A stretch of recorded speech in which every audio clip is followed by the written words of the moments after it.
New York City just went from bad to worse, given the situation right now, because many of these corporations, these investors, these companies, they're scared of New York. They don't want to be here anymore. Especially the most recent Trump's fraud case. Trump is forced to pay almost $400 million, but with interest, it's going to be almost $500 million. And what's really scary is you can basically pluck anyone off the streets of Manhattan and charge them with fraud, because every real estate developer is doing exactly what Donald Trump is doing. Just borrowing money, using collateral, working with small regional banks to build more skyscrapers. There's nothing wrong with that. It's not even an American thing. This is an international type finance 101 thing.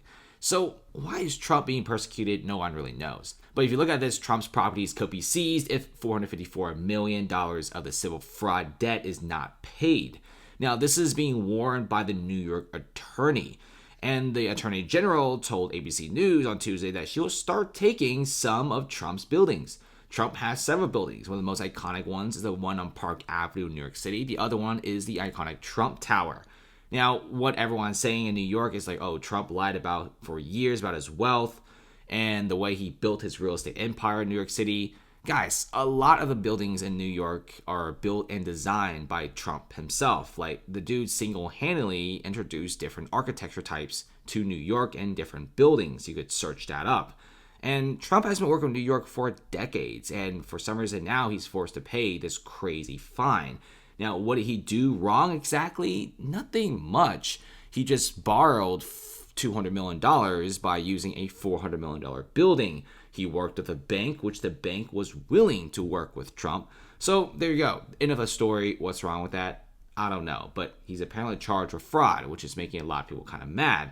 And this is also causing many companies to be very antsy right now. So nearly 160 companies fled New York since 2020, and they managed to take about $1 trillion of assets out of New York City. They moved their headquarters out.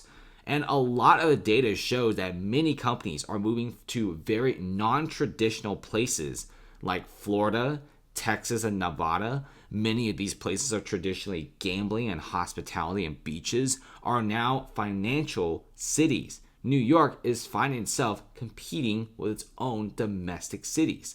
And check this out. New York lost 10 billionaires in the last 4 years, 3 of whom fled to Florida. And many of these billionaires are just simply leaving New York City like crazy. I know billionaires may be way out of our league, but remember, for each one of these billionaires that leave and take their headquarters and money, you also have thousands and thousands of millionaires who leave as well. And you also have many small businesses that close down. A lot of the hedge funds are also done. They're taking their cash and their investors' money elsewhere, and people are also cool with it. This is why Miami is now dubbed the Wall Street of the South, for a good reason. And then check this out. Even Kevin O'Leary calls New York a loser city. It says that with the whole Trump verdict, he's feeling very, very scared about doing any sort of investing in New York City. Guys, it's not great when you need to have government officials and mayors come out for New York City and say, guys, it's okay. We won't seize your stuff. It's just the Trump thing. That does not instill any sort of confidence to investors who are pouring in billions of dollars. In fact, Trump isn't even considered a super big real estate developer nowadays. You have other corporations and companies who are building even more expensive buildings than Trump. But of course, Trump is the one that gets singled out. And that's why many people are getting very, very angry. And O'Leary even said that there's no rationale for this. Okay, if Trump actually committed fraud, they messed around with the small regional banks, then maybe. But with just everyday real estate transactions, it's just getting kind of sus. So let's see what happens here. Okay, many developers right now who thought about putting $1 or $2 billion are kind of shrinking down some of their investments. Because with this unstable of a type of environment to invest in and so many other better cities to go to, you don't have to stay with New York anymore.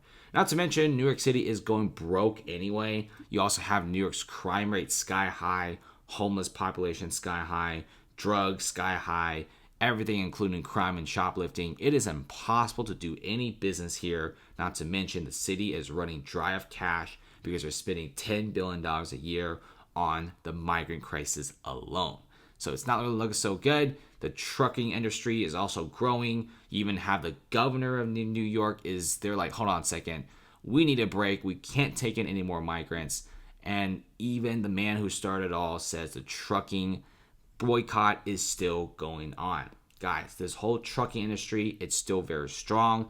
They're not weak at all, and they're growing by force. In fact, what a lot of numbers are saying is about 22% of the trucking population is boycotting New York City. Obviously, there's still a lot of trucks that go to New York, but many of these trucks, are just more expensive.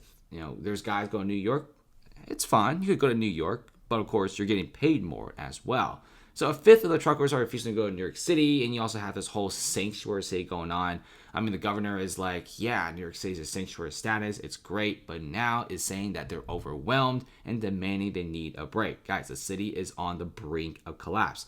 If a person who is this pro sanctuary status is now begging people to stop coming here because they're running dry of cash, it means something.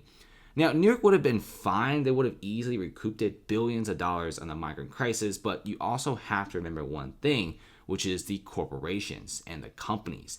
Now, after the Trump situation, it's become more unstable than ever before. It's forcing many people to get very scared about investing in New York City because now you have billionaires leaving, corporations leaving their HQ. And that article I showed you about $1 trillion leaving New York City, that was published about 14 to 15 months ago. And it's probably way more now, given the fact that you have a lot of big billionaires and wealthy individuals who move to like Miami, the Wall Street of the South. They're kind of like advertising and trying to get their buddies over as well. So if you look at the amount of hedge funds inflow and outflow in different cities, New York, there's still a lot of hedge funds. There's still a lot of money stored in the city. But like I said, with the whole migrant crisis going on and the city starting to become kind of like unlivable at this point, it's not looking so great for New York. I think New York is making a huge mistake. They're taking way too many people, and they're still taking more people. I don't really get this with a lot of these sanctuary cities. I mean, you obviously can't take care of that many people. Why would you do it? And at least look at your budget first before taking all these different individuals. And like I said, a lot of these rich Americans who contribute a lot of taxes to these big cities, guys, they want a city that's somewhat clean and somewhat safe. When you have migrants everywhere, homeless people everywhere, New York basically just pulled to San Francisco and they destroy themselves in the course of just a little over a year. San Francisco, same thing, massive homelessness, crime everywhere. It is scary. Same thing with Oakland, and no wonder all of the rich people packed their bags and left.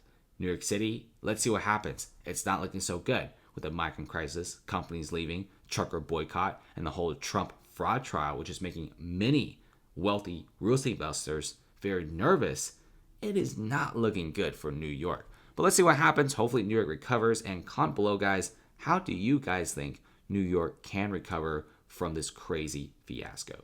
See you later.